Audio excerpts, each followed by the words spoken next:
Beltane Eve, 30th April, 1567. I am in such an excitement, I can barely wait for evening. Can we go yet? I ask Zilla as the sun is still passing across the open sky above the clearing. She gives me pots to clean in the stream. Is it the time? I ask Damaris as the sun dips behind the high leaves of the oak leaning over the cottage.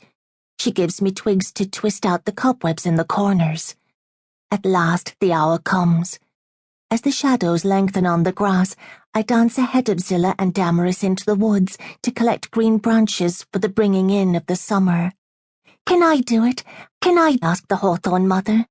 No, Damaris begins, but Zilla raises her hand to quieten her and nods to me. Gleefully I stretch my arms around the ancient trunk in the middle of the grove, rest my cheek against the gnarled bark and whisper close, "Let us take your wood, hawthorn mother, to fill our house this Sabbath night." A gust of wind creaks the tree, moves the branches, rustles the new leaves. I smile at Zilla, then begin to twist one of the thorny boughs to break it. But the branch will not be snapped. It snatches itself back, whipping its barbs across my cheek, leaving rows of thin, bloody lines. In stinging tears, I run to Zilla's arms. She glances at Damaris, then, without a word, moves me to the edge of the thicket. While I wipe my face on my apron, the two women quietly gather the green branches. Then we return to the house together, all subdued through the twilight trees, to hang them from the beams.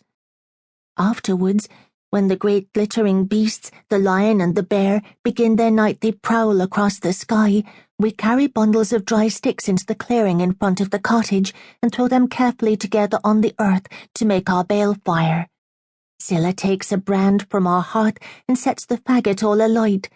For a short while the three of us forget what happened in the hawthorn grove, lift our skirts and laugh and jig in and out of the fire, swift and not too close to its leaping heart.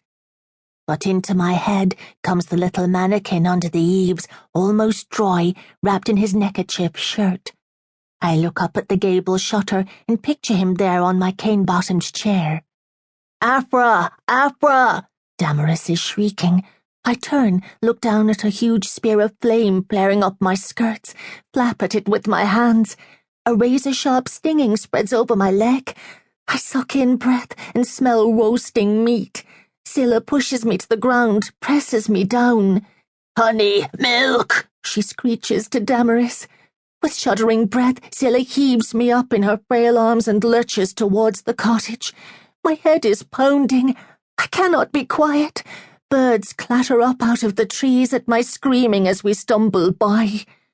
In the cottage, Zilla lays me down on the table, clamps a hand over my mouth, bends close to my ear. "Hush that noise," she urges. "Use the pain. Send it into the poppet up above. Use it for your hate. Use it. Do not cry out. Never cry out."